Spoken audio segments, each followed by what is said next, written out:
નમસ્તે વિદ્યાર્થી મિત્રો, આપણે લોકો મૂળભૂત હક જોતા હતા અને એમાં આપણે લાસ્ટમાં જોયું હતું શોષણ વિરુદ્ધનો અધિકાર, કે કોઈ એક વ્યક્તિ બીજા વ્યક્તિનું શોષણ નથી કરી શકતો, એ કાયદાની વિરુદ્ધ છે અને એના માટે એને શિક્ષાઈ થશે. હવે છે ધાર્મિક સ્વાતંત્રતાનો અધિકાર, એટલે ધાર્મિક રીતે તમે સ્વતંત્ર છો. કઈ રીતે આપણે જોઈએ.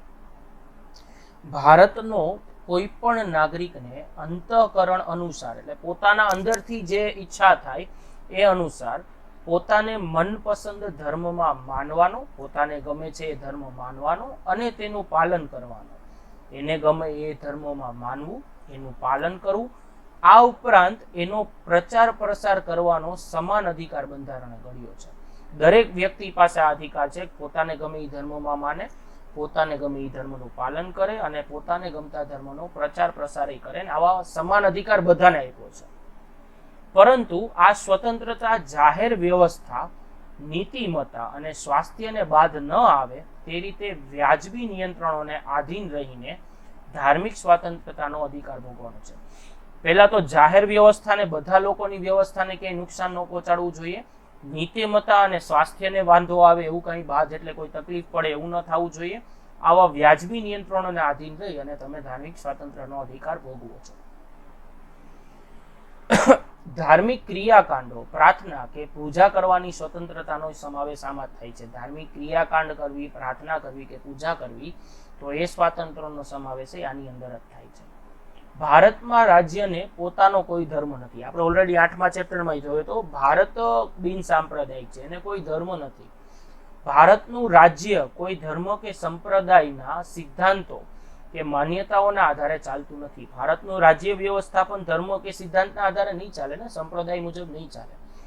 રાજ્ય કોઈ પણ સમુદાયની ધાર્મિક બાબતોમાં કે ધાર્મિક માન્યતાઓમાં દખલગીરી કરી શકશે નહીં. આપણું રાજ્ય એટલે કે ગુજરાત છે, તો એ આપણી ધાર્મિક માન્યતાઓમાં કોઈ દખલ અંદાજી કરી નહીં શકે. ધાર્મિક અને સખાવતી હેતુઓ માટે સંસ્થાઓ સ્થાપવાનો અને તેમનું સંચાલન અને વહીવટ કરવાની સ્વતંત્રતા પણ ધાર્મિક સમૂહોને આપવામાં આવી છે. આપણા દેશની અંદર ધાર્મિક સમૂહોને એની સ્વતંત્રતા આપવામાં આવી છે કે તમે ધાર્મિક સ્વતંત્રતા ભોગવી શકો છો અને સમૂહ બનાવી શકો છો ધાર્મિક, બરોબર ને.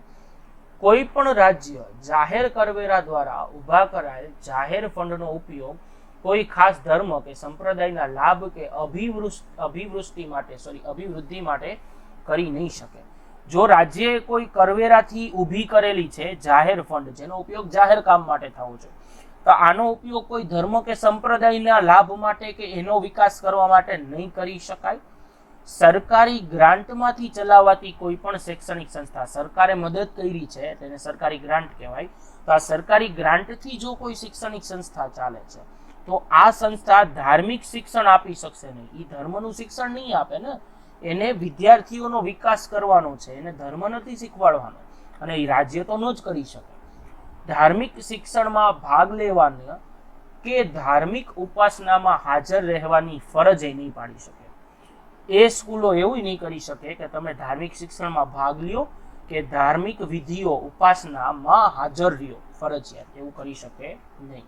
એ ધાર્મિક સ્વાતંત્રતા હકમાં છે. એમાં કંઈ એટલું બધું અઘરું નથી, બધું સિમ્પલ છે. ખાલી એકવાર નિરીખીને વાંચજો એટલે વાંધો નહીં આવે. એના પછી છે સાંસ્કૃતિક અને શૈક્ષણિક હકો. ભારતમાં વિવિધ ધર્મો, વિવિધ ભાષાઓ અને સંસ્કૃતિ ધરાવતા લોકો રહે છે. ભારતની અંદર અલગ અલગ ધર્મ, અલગ અલગ ભાષા, અલગ અલગ સંસ્કૃતિ ધરાવતા લોકો રહે છે. ભારતના પ્રદેશોમાં રહેતા લોકોને પોતાની આગવી ભાષા છે.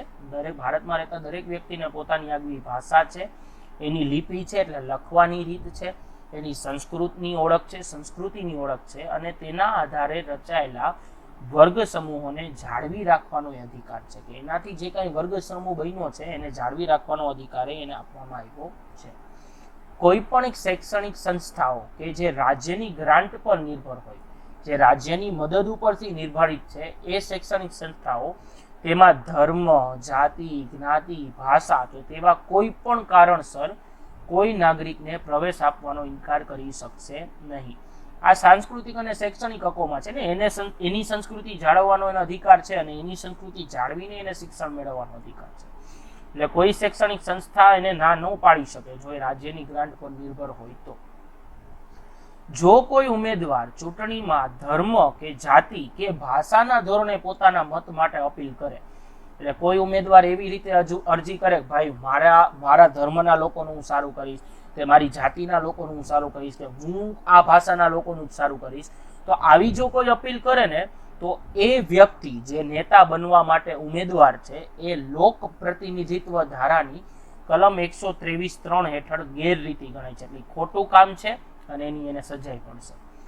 કોઈ પણ રાજ્ય કોઈ કાયદો ઘડીને નાગરિકો કે તેના કોઈ વિભાગ પર, કોઈ પણ રાજ્ય કોઈ પણ કાયદો ઘડીને નાગરિકો કે તેના કોઈ વિભાગ પર સંસ્કૃતિ કે કોઈ ભાષાના પાયા પર રચાયેલી તમામ લઘુમતીઓને તેમની પસંદગીની શૈક્ષણિક સંસ્થાઓની સ્થાપના અને વહીવટ કરવાનો અધિકાર આપશે. કોઈ પણ રાજ્ય કોઈ પણ નાગરિકને એવો અધિકાર આપી શકે કે એની સંસ્કૃતિ કે એની ભાષા પર રચાયેલી જે કાંઈ લઘુમતીઓ છે, એટલે એના જેવા બીજા લોકો છે, એની પસંદગીની શૈક્ષણિક સંસ્થા સ્થાપે અને એનો વહીવટ કરે.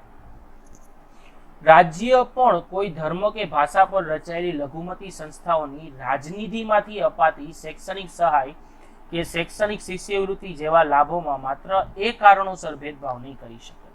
એટલે ભાષાના આધારે રાજ્ય ના ન પાડી શકે ભાઈ આ શૈક્ષણિક સંસ્થા છે કે આ ધર્મની શૈક્ષણિક સંસ્થા છે કે આ સંસ્કૃતિની શૈક્ષણિક સંસ્થા છે તો અમે શિષ્યવૃત્તિ નહીં આપીએ, અમે સહાય નહીં આપીએ. એ બધાને સહાય આપશે.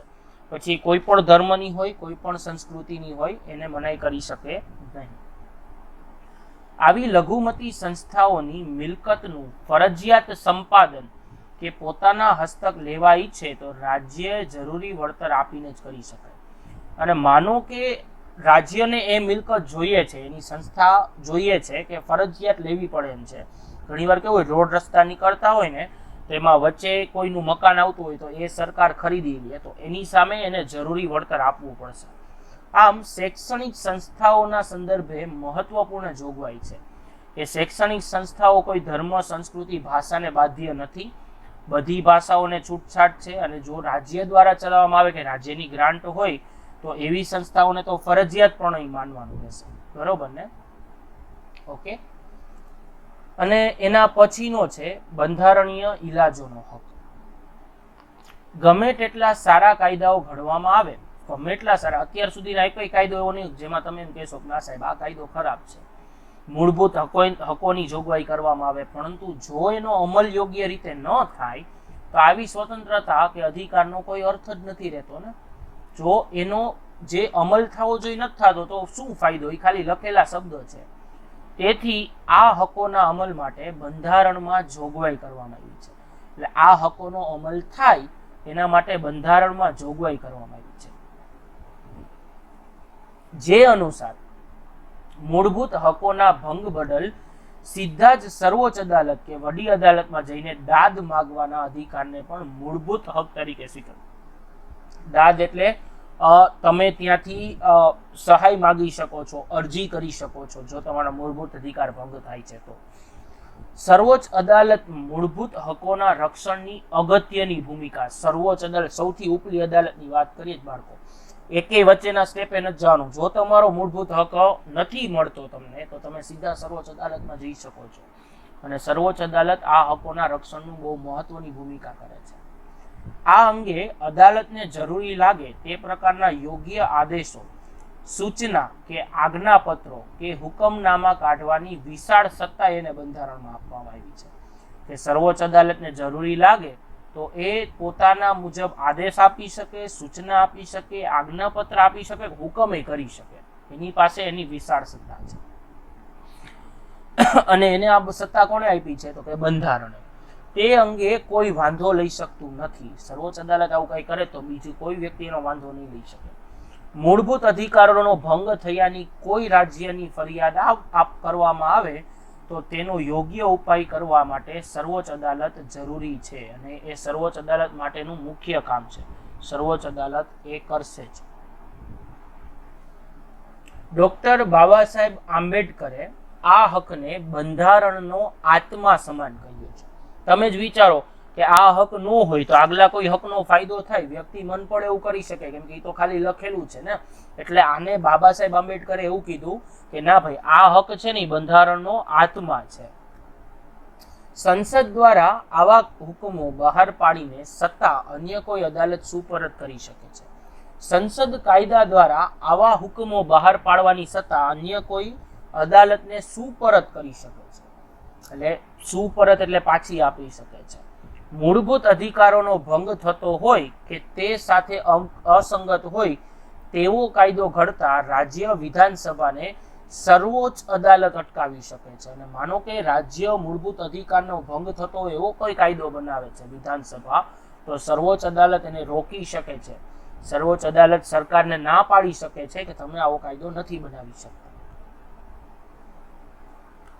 આમ આ હક કોઈ પણ નાગરિકને મૂળભૂત હકોના ભંગ બદલ અદાલતોમાં જવાનો હક અને તે હકોનું રક્ષણ મેળવવાનો હક છે.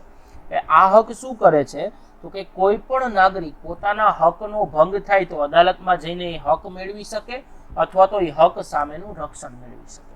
આમ બંધારણમાં બક્ષવામાં આવેલ મૂળભૂત હકો ભારતીય નાગરિકો માટે ઉપલબ્ધ કરાયા છે. ભારતના બધા નાગરિકો માટે આ મૂળભૂત હકો ઉપલબ્ધ કરવામાં આવ્યા છે.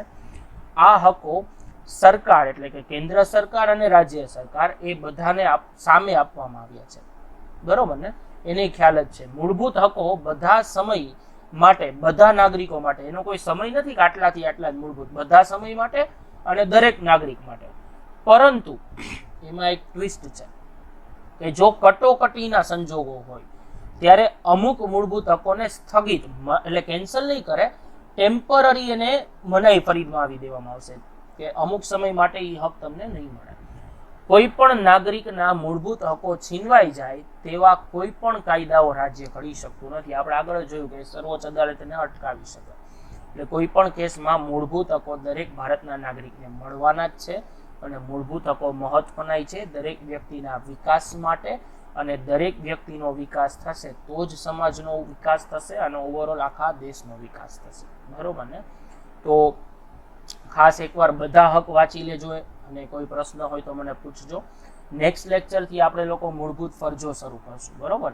આજે અહીંયા સુધી રાખીએ. નેક્સ્ટ લેક્ચરમાં મળીએ. ત્યાં સુધી જય હિન્દ, જય ભારત, અસ્તુ.